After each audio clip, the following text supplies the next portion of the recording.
What's up, everybody?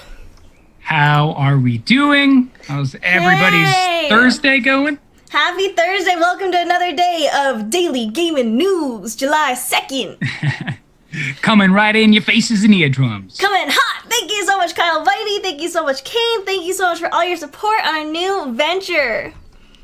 Yes, as we have been jumping in this week and digging into everything going on right now in the gaming industry, there's a lot. And our top story, as we talked about yesterday, will be one that we lead off with today. So, that amazing Unreal Engine 5 tech demo you saw was only as GPU intensive as Fortnite. So we're taking it that none of us have forgotten that UE5 tech demo, and who could have? Epic Games in a press release said that the upcoming engine the company is aiming to quote-unquote achieve photorealism on par with movie CG and real life. And the demo we all saw didn't fail to impress these ambitions on us. But what we didn't see is how GPU intensive this demo was, and it turns out not all that much. We recently spoke to Epic Games and learned a little more about making Unreal Engine 5. Vice President of Engineering Nick Penwarden said, quote, "I can say that the GPU time spent rendering geometry in our UE5 demo is similar to the geometry rendering budget for Fortnite running at 60 FPS on consoles." Let's give ourselves a moment for that to sink in, because this is making me second guess that what I'm showing on the screen is the demo, right? Right, yeah, So, would you take a moment? Fortnite is an incredibly well-optimized game, all things considered. Along with other esports titles like KAISA'S favorite, League of Legends, and CSGO, it's one of those games that can be used as a litmus test for lower-spec gaming rigs. If you have an entry-level build, you should be able to play a game like Fortnite. You don't need one of the very best graphic cards or best gaming CPUs around to be able to play it. This is all in context of UE5's Nanite, the engine's geometry system that's intended to help create photorealistic objects all the way up to the horizon. It does this by using millions or billions of pixel-sized, virtualized micro-polygons to form the geometry of a game scene, but then downscales the detail to match the specific device it's running on and the detail that's required of different objects at any moment in time. Yeah, it is pretty crazy, Kai. So it used to be the case with games that when they were made, the hardware would run it as well as it could. And this is, of course, an oversimplification, since developers would try to ensure gamers and games weren't so detailed that they couldn't run on a mainstream PC or console hardware. And, of course, there were general optimizations made to increase performance, but for the most part, if you wanted to improve a game's performance, you had to pull back its graphic fidelity, and it looks like this is changing. We have NVIDIA's DLSS 2.0, a technology that uses an AI neural network to figure out what a game would look like at a super high resolution while rendering it at a lower one. It gives the graphical accuracy of a high-res game while only requiring the performance of a lower resolution. We also have promises of next-gen's Xbox Series X and PS5 storage technologies, and innovative ways of using this hardware to improve performance on the software level through texture streaming. So now we have another example of how software is making the strides that was previously reserved for hardware. The Unreal 5 is utilizing this nanite technology, and this could mean that games made using the engine are able to maintain a seriously impressive level of graphic fidelity without putting too much strain on the GPU and other components. Things are no longer being left primarily down to the brute force of a GPU. They're being handled by innovative software and developer solutions, ones that let the seriously gorgeous UE5 tech demo run its geometry rendering as well as Fortnite runs on console. And this is just one of those moments of like sitting with that information and realizing what that means for the future of gaming is endless almost. You know, it just feels like the games that we're about to get to experience on the next gen. We're looking at Ghost of Tsushima at the end of the cycle for PlayStation 4 and recognizing how just full that game is. What is it going to be like in just 2 years of next gen with this type of technology?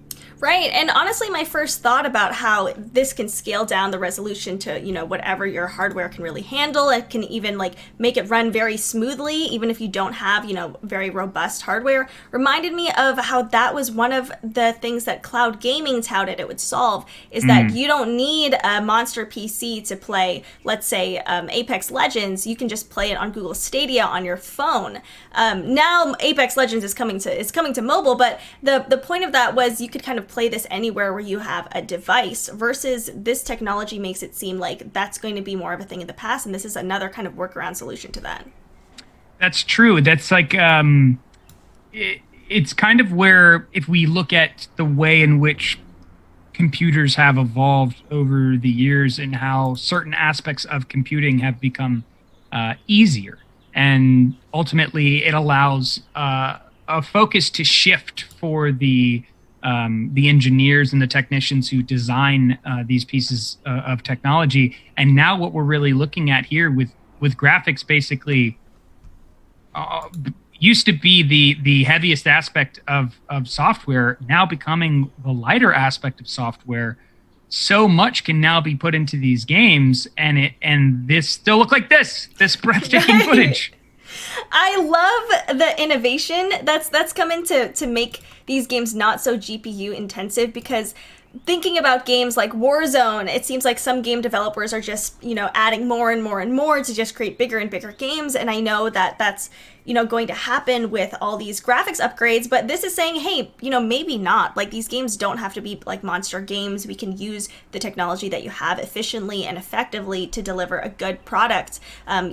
I know the PS5 and Xbox Series X are, they're huge consoles, partly because that technology is, so new, but it makes me think that in the future that's also going to be scaled down, and this isn't just going to be a trend of everything getting bigger. Game files, consoles, everything. Yeah, that right there is just kind of, again, more information to sit with. As, you see just like the hype is real, and if you are hyped about next gen, right now, more and more information is just coming out to solidify why you should be as hyped as you are. What's up, Adros? It's really just a moment of kind of like what we've continued to talk about, is like, I need to be sitting down with this hardware and using it, because I really can't wrap my mind around what this means. Me either. Like, as you're seeing on the screen, this isn't a cutscene. Like, this is part of the gameplay. Yep. And I feel like I'm just so used to, seeing these things as just like a cinematic sequence versus something I can actually play and I can actually control. And I don't think I'll really understand how fun that is until I get to play it myself. Yeah, and yeah, it's just that that thought process with looking at Ratchet and Clank when they were showing the gameplay for that, and just seeing the jumping from the different worlds and the different dimensions, and it just moving so seamlessly. How far does that go in that game? Is it one of those situations where, just like it could be with alternate universes, they could be endless? Will these in and of itself be endless? That's what I'm thinking too. I'm excited to see more from Unreal Engine 5. I have a lot of faith that it's going to be spectacular, especially when it's being used for other games. But a game that isn't so spectacular is what we'll be reporting on next. Yeah, as the Crysis Remastered is getting delayed after the trailer that leaked and the screenshots that also leaked failed to impress. Which is so unfortunate. So the Crysis team actually put out a tweet to address this, and it starts off saying, "Dear Crysis fans, as you know, Crysis Remastered will be coming into the world this year, and at the same time, the Crysis IP will debut on Nintendo Switch. Your passion for the Crysis franchise deserves an undeniably high-quality game, and we are committed to delivering just that. To ensure that we meet that commitment, we will need to delay the launch on all platforms and the trailer premiere by a few weeks. Because they already started, pre-orders for Switch will stay open, but pre-orders for all of the platforms will be delayed as well. The features you're looking forward to are already set, but we want to take the time on polishing the game. You might be aware of the leak yesterday, and we want you to know we've seen all the reactions, the good and the bad, and we're listening. We're still working on a number of things in-game as well as the storefront. Please keep the love coming, and rest assured you'll have the game you love shortly." This extra time until release will allow us to get Crysis Remastered up to the PC and console-breaking standard you've come to expect from Crysis games. We hope you understand what we're up to and that you stay with us while we take the time to make a few more improvements. Stay tuned, and we'll have that game in your hands as soon as we possibly can. We'll keep you updated on our progress, so please hang in there and check back for updates. Thank you, Team Crysis and Crytek. You know, I am all for the delay in order to ensure that your game is high quality. I do find it amusing being Crysis as the standard for PC Master Race for so long of like, can your PC run Crysis? And we looked at the Crysis Remastered trailer as a whole, and they were like, clearly it can't.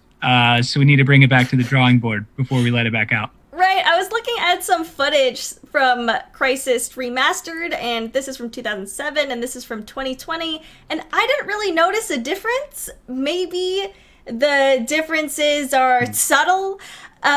Here's from 2007, and then some footage from the remastered. Maybe it's just me. Maybe I'm looking for something more. I mean, ultimately, it matters most that the game runs properly. So right now, as I said yesterday, I'm playing Fable, the Anniversary Edition, and it's still a little clunky because it's an older game, but a lot of the things that can look cleaner do, like the menus look all clean and in high resolution, you know, even though they wouldn't have been if I weren't playing the remastered version at all. But it reminds me also yesterday of Amazon's Crucible and how that was taken back into beta for updates. And I know gamers are really harsh critics. I hope that some of these studios and developers don't take the criticism too harshly or too much to heart. Yeah, I'm with you, Kai, there. You're going to definitely need that 4K monitor to get the full visual appreciation of Crysis. However, you know, if you are doing a remaster, something that I felt when I was playing the Halo 2 remaster was it was a pure overhaul. And playing it, I felt like that with the Master Chief Collection. Mm-hmm. And you just showing that trailer back and forth, I was immediately aware of not having the same experience, but being like, what is going on right now? You know? And what so that was that moment of like Squazy was saying there is like, there's no way they can afford to be non-impressive for a game that was, you know, this standard in gaming for so long. Right, it must maybe crush a lot of dreams, maybe of some gamers to look back very fondly on Crysis as you said, the pinnacle of PC Master Race. And you know, seeing it now, it doesn't really compare, which is understandable. We've come so far since 2007 when it comes to graphics, when it comes to what games can really do. I mean, you just saw the Unreal Engine 5 demo. We are leaps and bounds from where we were. If the game is delayed a few weeks, because I believe that's what they said in the tweet, I don't know how much work they can do in only a few weeks, however. Yeah, that's another observation there that wasn't really like clicking until you just said it was, is a few weeks enough? Are you going to be able to make the changes in a few weeks that you think you need to make? Because it would be even worse if they were like, we delayed, they release, and the community's like, this is trash. Right. Like, this and still then isn't any better. That would really have an effect, yeah. Oof, I wonder what they're planning on doing in these next few weeks. I'm glad that it's coming to the Switch. I think that's just another thing that proves how surprisingly powerful the Switch can be sometimes. Yes. That, you know, this game, which was pretty much a tech demo for PCs, is now being played on the flimsy little Switch, which we all know and love.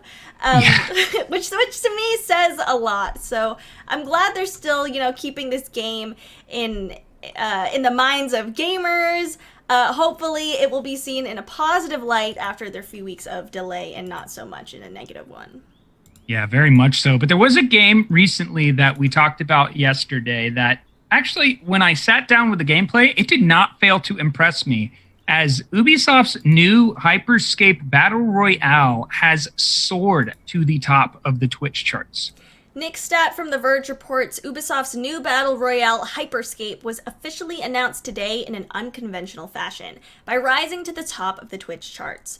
Ubisoft has been teasing the game, which was leaked earlier this week with a fake company website and via cryptic Twitter updates. Starting at 12 p.m. ET, the game effectively went live in a technical test phase, when various Twitch and YouTube personalities were permitted to start streaming the game, and just 30 minutes later, it amassed nearly 500,000 viewers. The publisher is planning an official reveal livestream for 2 p.m. ET. So, Ubisoft's strategy here is reminiscent of the abrupt surprise launch of Respawn's Apex Legends and the Twitch-focused beta of Riot's Valorant. Developers for both games use streamers and direct marketing approach to build an organic appeal for the game beyond the standard media cycle of most big-budget game releases. And it looks like Ubisoft is doing the same here. Of course, we don't know exactly what's going on behind the scenes, like whether any of these streamers or which streamers are being paid to play the game right now. Hyper Scape has no concrete release date right now because Ubisoft hasn't issued any form of messaging about when it's entering beta or really anything else about the game as of right now. But Turner Tfue Tenny, best known for playing Fortnite, was pulling more than 50,000 viewers playing the game as the most watched channel on the platform. And scores of other streamers are playing the game to massive viewership too. So whatever Ubisoft is doing here, it is clearly working. Last I checked, Tfue had about 30,000 viewers. He's still going super strong, and this reminds me of the big Valorant drop as well, and how that amassed an incredible amount of viewers so quickly. What do you think about this new strategy to release games? It makes sense. It's very parallel to the film and TV industry when they hire, influencers in their films and they use them to promote. It makes sense business-wise. It works better here in the gaming industry because these are gamers who are popular playing games versus people who are personalities that aren't necessarily artists or actors jumping into that medium. So it's pretty seamless there. And also something that I took away from it was like the game itself looks really fun. I was surprised by how much I was like, I kind of would like to play this right now. It looks cool. It looks maybe less cyberpunky than I anticipated. Maybe I'm just so used to seeing Cyberpunk 2077's Night City, and I was like, this doesn't take place at night. There aren't neon lights absolutely everywhere. Yeah. But this still has that feel. Apparently, there's a lot of vertical play, vertical gunplay and gameplay, and that adds into the strategy. This is some footage from Jack Frags' YouTube about this game. There's already so much content. What's up, Danny Boy? There's already so much content out on YouTube. When I was looking up Tfue playing this game, it was already like, Tfue's impressions, like 10 videos about that. And I'm like, didn't this game just start a few hours ago? Yeah, clickbait works and it gets you the views that you need. I would say is so something that I kind of felt when watching this felt very much like kind of like a Quake Unreal tournament style of movement. I loved the aspects of we speculated on this, like it will be a very vertical game, and that this game will show. It's already showing to kind of have some added layers to the BR experience. With looks like there's like the special powers there when he turns into there's a point when he turns into a ball and he's able to bounce around. There's these different power-ups in the game that I'm kind of like, this could be more of that Quake BR set in this type of setting that could feel very well in a place where Battle Royales almost all seem kind of like the same. And I'm impressed with the detail on the roofs and around this whole cityscape. It feels kind of Overwatchy, kind of Valorant-y, kind of Apex-y. Maybe that's just the style of games, the trend in design. But it feels like an Overwatch, level of detail in a map, but to the scale of a Battle Royale. And it does look fun. I wonder if this is going to have a lot of traction still, if it's just going to be really hyped, because this is the first time we've seen any announcements from this. The game, as we said, is not out yet. It's just currently in a test phase, but there are a lot of streamers streaming this game right now, and it still might be the top game streamed on Twitch. Yeah, there's an element here of what you were saying that I'm seeing even more now is the Overwatch set within like an Apex Legends type of, yeah. It's a great way to put it. The speed, it was one of the things that Jack Frags was saying was it was like it's very cat and mouse. So that chasing aspect of the game, I think that's something that's going to be fresh. That with Apex has a lot of like open landscape, whereas this seems to have a lot of buildings that you can hide in and dodge through and run around into, and so it's giving me that like Mirror's Edge feel that we were kind of speculating on yesterday. And it looks like you can be really mobile in this game with those huge leaps and bounds, jumping off of buildings to the ground, going inside, going outside. There are a ton of places to hide. I wonder if this is going to be, I guess, like more exciting or fast-paced level of gameplay because you can move around the map so quickly, it seems. Yeah. And, how that's going to compete with the other battle royales out there in terms of feel and style. Yeah, I would say, hey, what's up, gamer? I would say that right now I can't name a current BR that this setting and feel is the same. Mm-hmm. So that's something that gives it its own strength as well. And I'm curious to see who's involved with the team putting this together, because it is going to come out as free to play. So you've already amassed people right there off of that. Mm-hmm. And there just does also seem to be a lot of potentially cool elements to, like, when he turns into that ball, is there a possibility of changing that visually? Like, does that color get to change? Could you like look like a beach ball? Could you look like a soccer ball? Are there possibilities there where they're gonna allow the skins to really take a place here? And going back to the marketing strategy of this, I am personally a fan of having streamers and influencers, stream this game on their own channels, whether they're paid or not. I think it's cool to see some of my favorite streamers play this game. I was just clicking on the top few streams, and a lot of streamers aren't really my style, where playing this game, the dialogue was pretty much like, yeah, bro, like, come on, bro, like, yeah, you got it, yeah, bro, yeah. And I was just like, I love you all. I love you, Tfue. I love your content. Not really my style. Like, I hope that some of these marketing teams are sponsoring, what's up, Coombs, are sponsoring, like, a variety of streamers. Like, maybe someone like for Valorant, like, both Summit and Pokey were playing. And those are two, very different types of streamers. But, they're both top dogs. They're both good at what they do. They're both great at games. So I think going forward, I haven't looked too much into it if there are a lot of, if there is a lot of variety currently playing this game. But I hope that's something that is kept in mind when it comes to influencer marketing. That's true. That's a good point. You don't really want to draw over the Call of Duty bros to a game like this when maybe you're looking for more of that mass appeal. So yeah, I'm right there with you, and I'm excited to see this jump into some sort of closed beta so we can sign up, or even like a public beta happen, because this would be a style for me that I would love to play and see what all Hyper Scape has to offer. Me too. It looks like a really fun game, really exciting, and I can't wait to try it out for myself when it finally drops in maybe an invite beta or an open beta. And we have yet to see when it will come out, and we are waiting for announcements on that. Yep. And another battle royale, one that we just mentioned in this conversation, has had a really interesting moment, as Respawn has accidentally released an Apex skin without its hitbox. When you're rushing to put out new content, it's easy to make small mistakes. You'd hope it wouldn't be as glaring as what Respawn managed, however. So, with the Lost Treasures event in Apex Legends came the Marble Goddess skin for Wraith. It's a good-looking skin, so naturally a lot of people flocked to pick it up.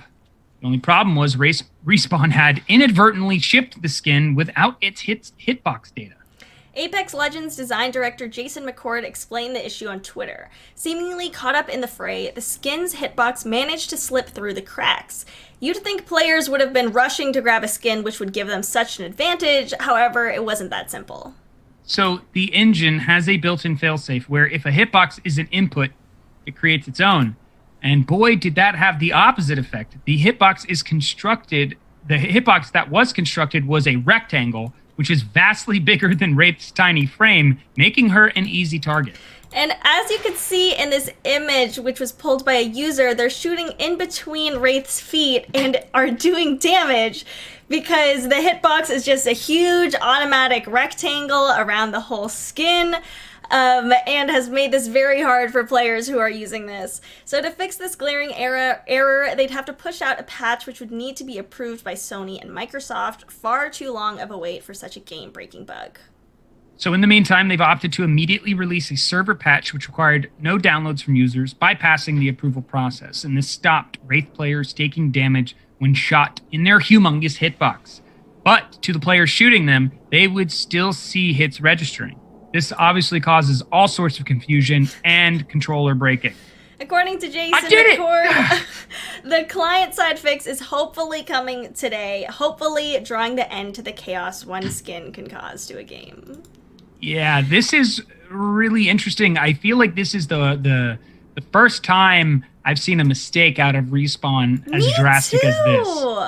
This is a pretty big mistake, and seldom you see any games coming out with a mistake like this. It makes me wonder what's happening at Respawn. I mean, maybe this is just, a developer messed up. There's nothing more to it. But we were talking about how Apex Legends is coming to mobile, and we were thinking, is that really important to, Respawn's strategy around Apex Legends? What does that mean for the future of Apex? And how some people working at the studio left because there was such a crunch culture. And so I'm thinking, is this mistake part of that crunch culture? Is this a result of that?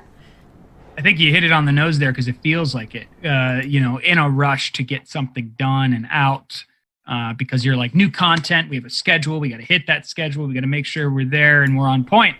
Mm-hmm. Something like this occurs, and on both sides, just kind of like what Gamer was saying, I'd be livid. Is I'd be livid as the person playing with the skin, and I'd be livid as the person shooting at the person with the skin, because it's like, well, I'm clearly indicating that I'm hitting this person, but then it's also not killing them, and then the person's also like, you're shooting in between my legs, and I'm getting hit. So there's just like this huge cluster of a problem that needs to be solved immediately. And unfortunately, with Sony and Microsoft's time to release an actual patch, it's going to sit for a little bit.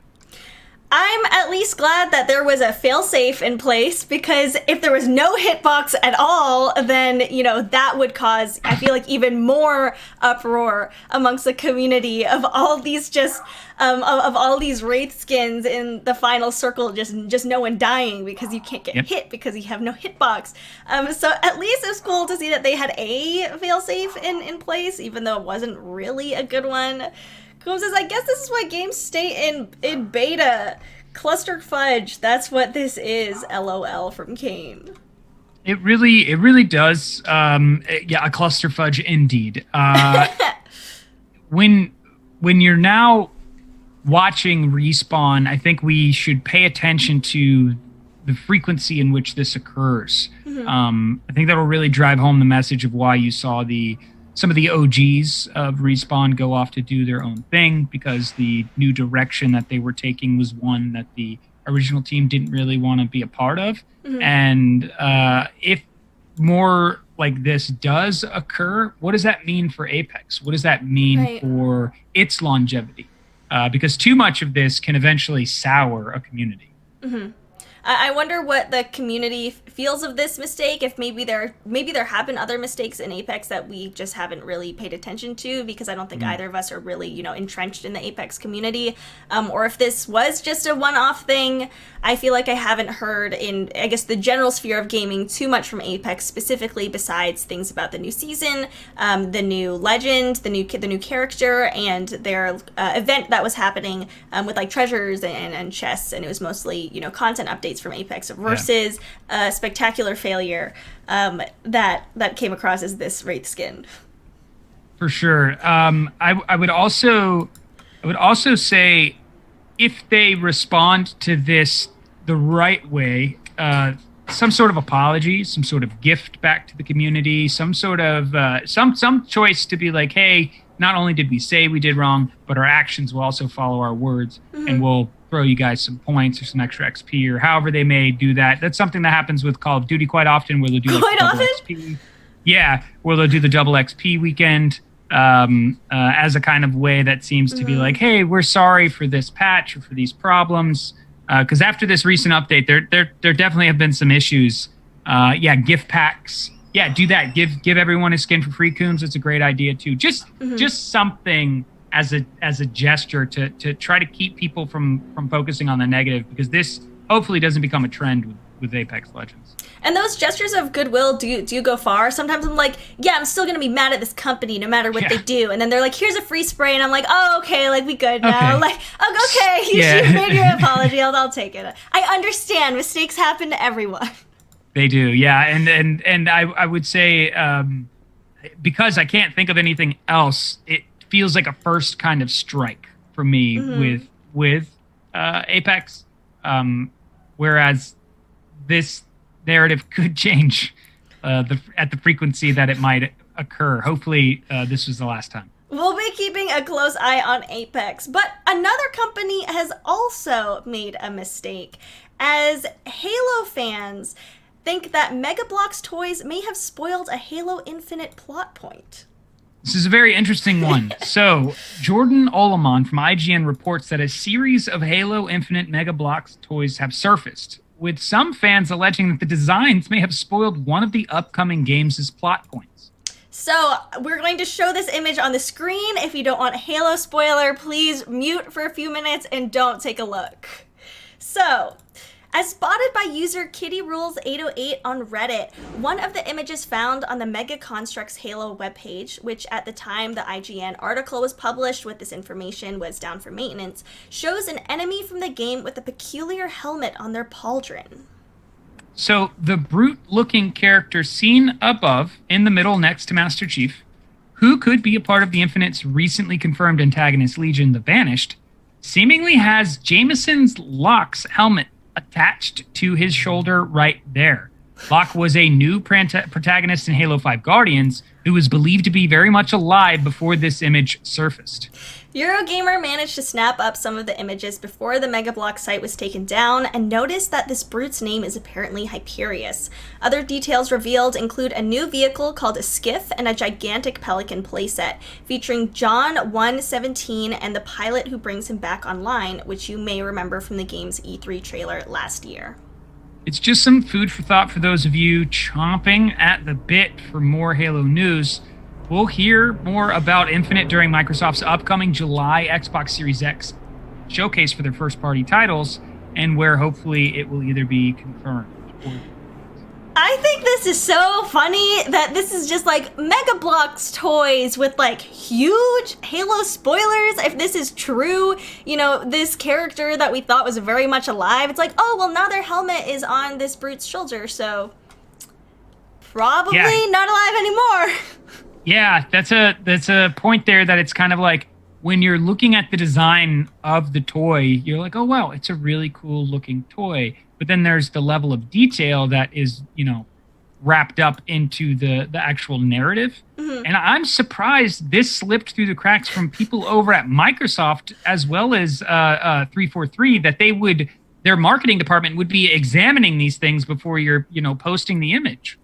It makes me think of, you know, what a huge network of people are involved with the game release. It's not just the game, it's also the marketing, it's also the merchandise, and, you know, how that merchandise is marketed, because I could definitely see if there's already just a Master Chief, you know, Mega Blok released to say like, oh, you know, Halo Infinite, you all know Master Chief is in it, here's Master Chief, versus, you know, showing these other parts of the game that haven't been revealed yet, like a skiff, which is a new vehicle that's going to be in that game, and how when you are in charge of, you know, a game release, there are just so many moving parts and so many opportunities to slip under the radar that I'm honestly surprised. We get a lot of leaks from games, but I'm honestly surprised there aren't more. Yeah, that's a great point. You have a lot of potential failures that could happen with everyone who's involved. And as we look at something like this, there's a point to be made with how quick they took down the image to possibly back up these claims and these findings. I think if it would be something they had left up and didn't acknowledge it, it would be a lot of speculation without like, oh yeah, this was definitely something that was spoiled. But to remove it is a symbol of like, oh, we made a mistake, and now people are like, wait, okay, is he dead? Does he die at some point?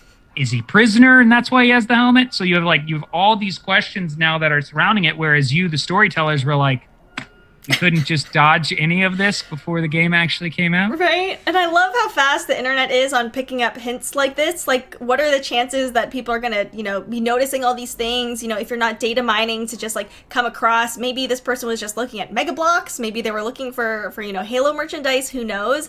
But how fast the internet is to catch any leaks, any slips through the cracks. You have to be so careful with what you post out there.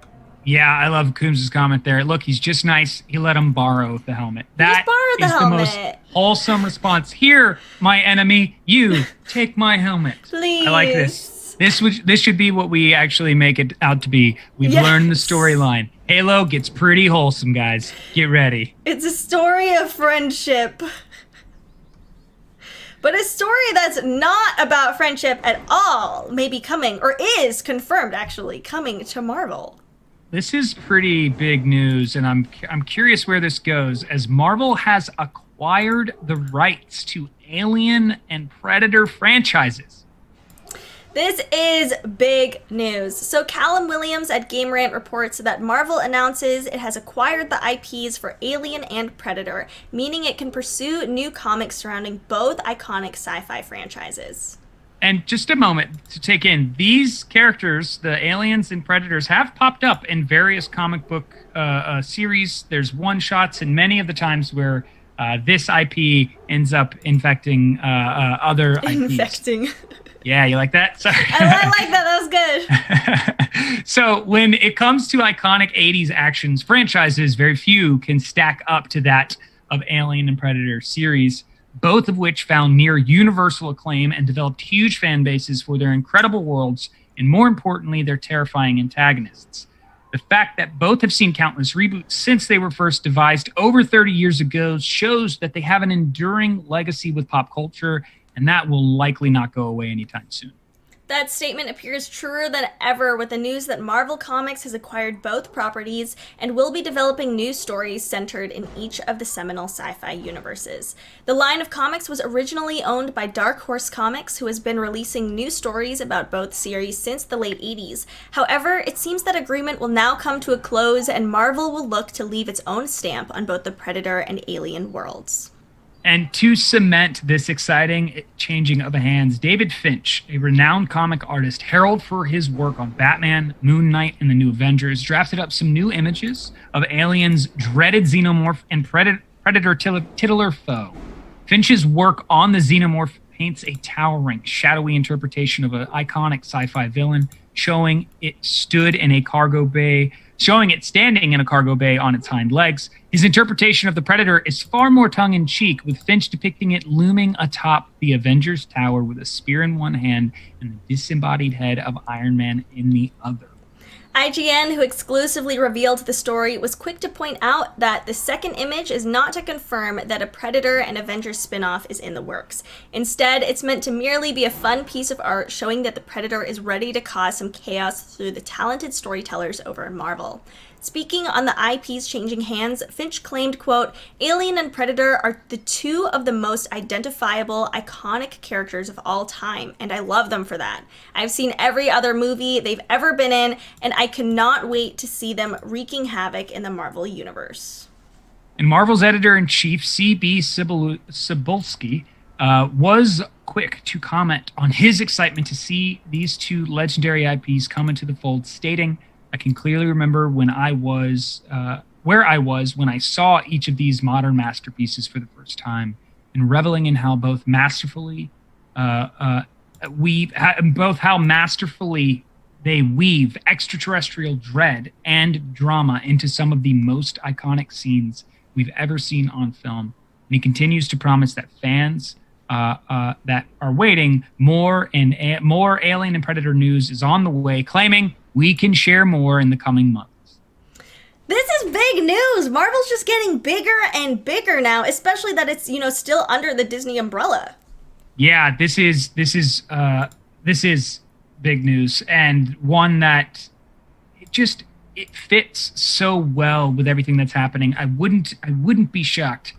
I think Alien versus Predator and are owned by 21st Century Fox. Maybe. And I'm pretty sure that now Disney owns the rights to some of their film franchises. Right. Wonder if this will get tossed in there as well, and they start to make a push towards, the Marvel Cinematic Universe actually pumping these films out with inclusion in their already established cinematic universe. That would be epic.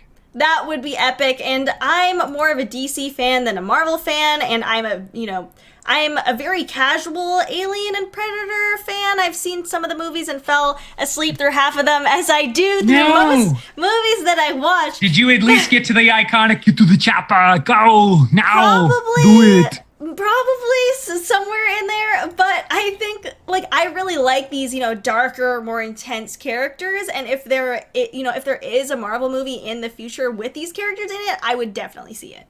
Yeah. One quick comment to Ray. Thank you so much for the appreciation of me being in the Matrix. And yeah, KDA, a Predator versus Venom. I think any superhero, anti-hero, supervillain that we can think of. I mean, can you imagine? Think of a supervillain from the Spider-Man franchise, where maybe you take like a Kraven the Hunter, who's more of like an anti-hero, and now Kraven is being hunted by Predator. You have these matchups and mashups that we could see that would just be amazing storylines to sink our teeth into, and then to just speculate on, is this going to transfer over into live action at some point? I think that Marvel is becoming a monster of all the comics that it owns, all the IPs that is under Marvel, under Disney. I hope to see. I don't think Spider-Man is officially in Marvel yet, but I hope that that's the next acquisition there, because that's something that fans have kind of accepted Spider-Man as being in the Marvel universe, even if he isn't officially quite there. Yeah, that's actually something we probably will see in the comics well before we might see anything in live action. But there's a lot there. There's a lot they could really jump into, especially with the Avengers. And these artists don't draw for no reason, so I wouldn't be surprised if we are going to see some sort of out the gate Marvel's Avengers versus Predator storyline with that one Predator image holding a beheaded Iron Man. I mean, it's pretty significant of an image to put out. Right, and apparently this doesn't, hint at anything that's coming, but fans are going to love this, and fans do love this, so why not have it as a hint of what's to come? Exactly. Yeah, I think there is just there's a lot we say in public that isn't necessarily what's happening behind the scenes, and I wouldn't be surprised if we see some moments take place within the Marvel universe that might be a little shocking, but also just make sense within the inclusion of these two franchises now joining. And this makes me think that maybe in the future, are we going to see games with these characters? Marvel's been putting out some games that I'm really excited for, and maybe a few years down the line, we'll see something with these new characters. That would be really cool, because I know Predator Hunting Grounds is getting consistent updates. I haven't been playing it at all, but they have been intertwining the stories from the movies now in there, where Dutch Very cool. Arnold did the mocap and voice lines for the game, so you can now play as Dutch. I think more characters will pop up. Hopefully at some point, maybe they'll include an alien aspect to the game. So yeah, I wouldn't be surprised if this started getting pushed out in a more interactive way, like a video game. Yeah.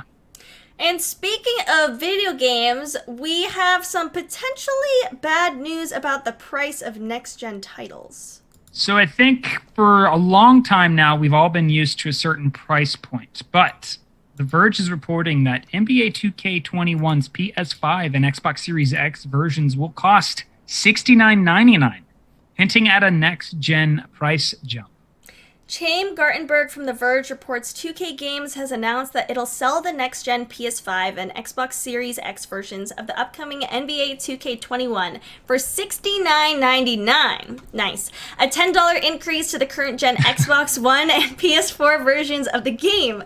And it's the first indication that the Xbox Series X and PlayStation 5 may be bringing a price increase from the standard $60 that major video games have sold at for years when they arrive this fall.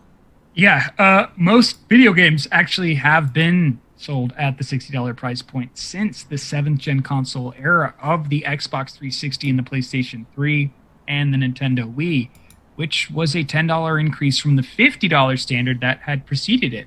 But if NBA 2K21 is any indication that the $60 era is about to be over, assuming other game follows the 2K games lead here, the PlayStation 5 and Xbox Series X could see $70 games become the new norm for AAA titles.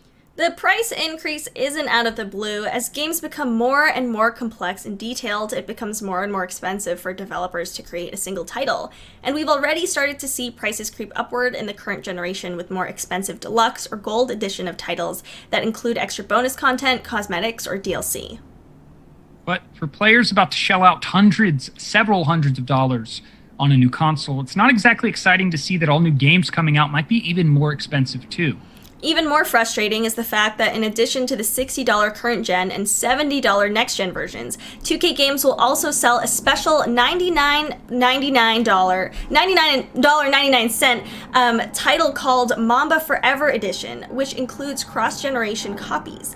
As 2K's press release explains, purchasing Mamba Forever Edition on either current or next-gen platforms provides a copy of the standard edition game on the other generation at no additional cost within the same console family.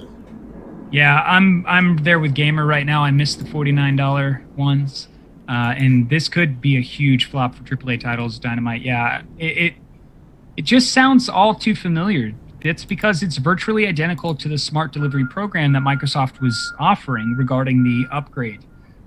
So for the Xbox Series X and Xbox One, the free upgrades like Studio CD Projekt Red or Bungie have promised for Cyberpunk 2077 and Destiny 2, but instead of offering those cross-gen upgrades for free, 2K Games is charging players an extra $30 or $40 for this privilege.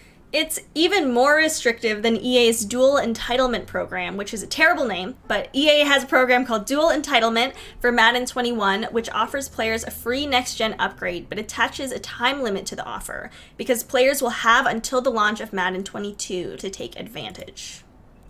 So I have a couple thoughts that come to mind when I hear the statement of the games, because they're going to be on the next gen, they're going to be more complex, they're going to be, they're going to be harder to develop. All I've been hearing from the manufacturers of this console is that's not the case for developers. And in fact, developers will be able to develop games faster because they will have an AI tool assisting in this process. If we know that games are going to be doing that and that the graphics are going to be handled by this new technology, the price increase could be studio and distributor specific and allow us to funnel out the greedy ones as well as, and then more probably focus on the ones who aren't going into this new business format. Right. What we've been reporting on is that it's been easier, or it's becoming easier than, possibly ever to really create video games. And I understand that some of these are more, I feel like there's a trend where it costs more and more manpower to create games, but now we're kind of going the other way where it's possible to have less, as we've been even talking about Bright Memory Infinite, which was a game that was shown at the Xbox reveal, and you can see it on the screen right now, but this game was created by just one person, one individual Chinese developer, created this using next-gen technology, and the graphics look great, the gameplay looks great, the movement looks great. This was created by one person. And so I am a bit skeptical when I hear about new games costing more to make, therefore they need to sell it more, and it makes me wonder if this is just a fallacy, if it's, inherently not true, if maybe it's a way for them to adjust for the price of inflation or the cost of inflation, to say, well, the cost of living, everything has gone up, so we need to charge more for our games, versus just saying that games outright cost more to make. So your points are really sound and continue the thought process of a lot of gamers. Dynamite said something there about how Dynamite mostly just plays games that are free, like League of Legends. Me too. Same. And also being a flop to AAA games.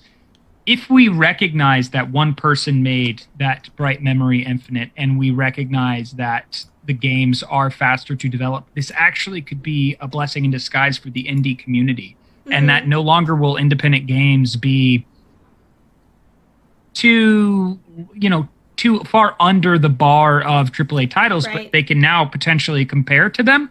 And they get to set their own prices based on how they want to distribute with these different, virtual markets, and they get involved with it. This could be actually a wonderful thing for those of us who are like, I'm done with the big studio games and want to start playing more of these smaller teams that are delivering on the scale of a big studio. That's true. That's a great point. This is a great way for indie developers to be able to compete. I wonder what developers at smaller studios will charge for some of their games, because there is also a perception of, well, more expensive game means a higher quality game. But there is a point, as we've seen with the chat's reaction to next gen games being $70, there's also going to be pushback of how much money do you expect me to spend on, the next gen console? If I need extra controllers, if I need extra ways to charge them for the games themselves, for everything that's required, I feel like the prices are kind of getting out of hand. And I realize that, the machinery is so expensive because it is so, cutting edge. But there's also a point where, this is supposed to be for consumers to enjoy. Like, we're talking about, the main core of what makes up gamers versus just more of the hobbyists or the people that, jump at new technology. Yeah, if this is the shift for some places but not for other places, 2K Games could see a drop in its community. I think one of the things that we saw trend with Electronic Arts when they showed themselves to be more focused on how big your wallets are versus how quality their games are, you saw less people begin to play their product. If this is going to be the case going forward, and we are going to see some of these bigger studios drop, ask for $70 for their games, then just don't buy them. You know what I mean? Like, that'll just be the case, is like, no, I'm not going to buy it. I'm going to go buy these games that aren't priced at this point, and I'm having just as much fun, if not more fun. Right, and that kind of ties into our next topic, which is about the Xbox Summer Games Fest, and there are actually going to be 60 downloadable demos that you can play there, which I am a big fan of demos and being able to try these games before you buy them, especially if they're going to cost $70. You can decide for yourself if that game is actually going to be worth that $70 or not, and you have every right to decide that a game isn't worth that price point. Damn, Skippy, you better let me get to play this game before I'm better. shelling out near $100 for permanently owning it. So, the Summer's Games Fest event is supposed to have more than 60 downloadable demos. Sam Byford from The Verge reports that with traditional trade shows like E3 and Gamescom's canceled in the wake of the coronavirus pandemic, Microsoft is planning to bring a slice of the show floor experience to your living room. As a part of Jeff Keighley's Summer Games Fest, Microsoft will make dozens of demos for upcoming Xbox One games available to download for a week. In a blog post, Microsoft's Glenn Gregory cautions that the demos won't always be representative of the final product, since many of the games are some way off from their release. That's standard practice for show floor demos, of course, but it's unusual for a major gaming platform to make unfinished games available to such a wide audience. There'll be more than 60 demos available, and while the list is still being finalized, Gregory says it should include somewhere between 75 and 100 when the dust settles. Confirmed titles include Price Tales, Destroy All Humans, Haven, Hellpoint, Skatebird, The Veil, Shadow of Crown, Raj, An Ancient Epic, and Welcome to Elk. Microsoft's Summer Game Fest demo event will be available to access from July 21st to July 27th on Xbox One consoles. The company is planning to show off the next-gen Xbox Series X games at a separate event this month.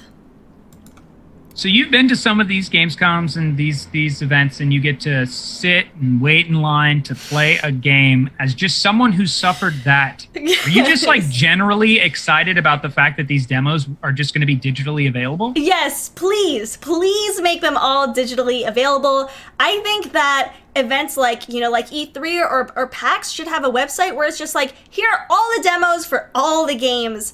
coming out, which might be hard to put together, but would honestly make it so much more accessible to me, so much more accessible to gamers, because oftentimes you have to wait kind of a long time, maybe, you know, like 20 minutes standing there while you've been walking around all day, and then you play the demo, and some people like me like to just like play the demo in private. I don't need to ask any questions, I don't need to talk to the developers, but you know, everyone's just kind of standing wondering what your impression is of the game, which, you know, I totally get, but I would prefer to just, you know, test out a game in the comfort of my own home, because I always feel bad when I walk away from the booth and I'm like, hey, thanks so much.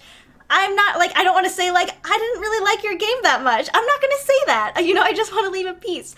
So I'm glad that they'll be available to download. I think there is an audience that, you know, does like to go and, you know, be in that environment and be near the booths, but a lot of gamers don't feel that way. Yeah, and that's something that I missed from somebody mentioning, Array was mentioning I missed the $49 games. I missed the demo discs. I missed the opportunity to demo most of these games before I got them. And I hope that this is a trend that actually takes on. And if anything, people begin to praise Microsoft for having this as an option, that Sony copies this as well, because there's nothing more frustrating than buying a game and then being stuck in the space of not being able to get a refund, especially in the console market. Whereas in Steam and Epic and Origin, most of them are pretty quick about like getting your refund if you've only played the game for a couple of hours and you didn't really like it. On the console side of things, it's not the same. It's not, and I'm a fan of downloading demos. I think half the games on my Switch are actually just like demos of games that I want to play if I'm maybe not ready to commit to a game yet, or I've seen the trailer and I've seen screenshots, but I don't know if I'm actually going to like it or not. You know, I'd rather just download the demo and try that out versus, you know, shelling out $15 for a game I may never play again. So I hope this trend stays. I know this is also a result of the ongoing pandemic and how these conventions haven't been able to occur in person, but I hope this also brings light to the fact that a lot more people will be able to play these demos, and you might actually garner more interest in your games if you make a lot of these more available to the public. Yeah, because if anything, that unsure aspect and perspective of buying a game, watching somebody play it, having someone tell you about it. I don't know how many games I've played where someone's like, oh, I love this game, you should play it. And then they play it and it's not the same. You know, Gamer was bringing up, Dynamite had brought up League of Legends. And one of the things about League that for me is like, I didn't want to play it. Like I wasn't drawn to wanting to play it. Not because I had anything bad to say about it, but it didn't want to play it. It just didn't have that pull to me. On the other end of like a game with League in it, when I played a lot of Rocket League, some people had that same thing, and I would try to convince them, like, oh, you got to play it, you got to play it, you got to play it. But if that draw just wasn't organic and they did play it, they would kind of like be like, no, I'm just going to get my money back. And I'm like, my bad, I'm sorry. I didn't mean to, you know what I mean? I tried to sell you on this game, but once you experienced it, you just realized you didn't like it. I wonder what chat thinks about all these not E3 events happening, if you've been following any of them. I've been trying to keep up with Twitch Gaming's new channel where they showed the Cyberpunk 2077 episode, and you know, have been keeping updated. I think most of the announcements I've seen are generally through Twitter or for research that I do for the news versus kind of organically coming up on my feed. So I was wondering, or if anyone watching on YouTube, if you want to leave in the comments if you've been paying attention or tuning in to any of these shows that have been happening to stay updated. Do you miss E3, or are you glad that we have this different approach this year? That's a great question. I would also throw out there, too, for those of you that have an Xbox One, and these demos are available during this week. I myself do not have an Xbox One, but maybe through my Microsoft Games Pass, I can play some of these on my PC. Try these games out. Tell us which ones you end up liking. Tell us what it's like to play demos again for games that are either unfinished or soon to release, because I think one of the things that's really exciting is like this should get the community buzzing and going and talking, as it always kind of circles around E3 each year. I love that Kyle Mighty says, lol, you two are my news. We're so happy to be your news. I love that. You miss E3, now you might get an Xbox. In future episodes, we'll definitely be talking more about Xbox since we've been talking so thoroughly about the PlayStation 5. I found an article that I didn't slot in today because it was talking about how great the Xbox Series X is, but it was pretty much just saying, well, the design looks cool, arguably. And I'm like, that's not a selling point. And it was like, the teraflops are higher. And it's like, well, we've discussed that doesn't necessarily mean it's going to run better. And so I have yet to see a good article out there that has really, made a good has made a good argument for why I should buy the Xbox Series X, but I'm sure more will be coming out as we see more announcements. Yeah, and especially with that first party title premiere coming up where they'll be showing off some of these games, maybe seeing their first party titles in actions will actually help sway some of those people or pull our interest over and begin to talk about Xbox more. But they, as we've kind of said, with everything that Sony has done, Xbox is in an uphill battle, and I'm hopeful. I like Phil Spencer. I do. I give him a lot of credit. I think he's in a good position, and I like the vibe that he puts out. I hope the hardware and the software can really just match the level of person that he is, as he basically has that charisma to draw you into Microsoft and the Xbox Series X. Me too. I'm looking forward to more good news from the Xbox Series X and more good news from Phil Spencer, but that does bring us to the end of our news show for today. We made it. We did it. Another hour down, bringing you the latest going on in the gaming industry. Thank you all so very much for being here, chatting with us, joining with us in the discussion. We cannot do this without you, so we just say we appreciate you. Thank you so much for joining us, and I really appreciate all the donos, all the hosts, all the the sharing of the links. Like, hosting really does help us. This is a new channel, and it is an uphill battle for us to get this off the ground and running. So thank you so much for tuning in and for all of your support. In the panels, you can find Marrone and mine's information if you'd like to follow either of us on social media. And for anyone watching on YouTube or anyone watching the VOD, the show is live every weekday from 1 to 2 p.m. Pacific time. And something I just saw from Overweight Panda there, something we talked about prior to the stream, our condolences, our thoughts, our prayers, our good vibes are out to those directly impacted by the recent passing of Reckful. And we just want to say that our support and our emotion is with everyone during this time. Absolutely. We give our true heartfelt condolences. This has been, like another, it's so hard to hear about another tragedy in the gaming community as well. So we really, extend our hearts to anyone who has been affected by that. Yeah. So on that note, you all have a wonderful day. You are loved and appreciated, and we will hope to see you back here tomorrow for another hour of daily gaming news. For DGN, I am Marrone. I am Kaisa. Thank you so much, and we'll see you tomorrow.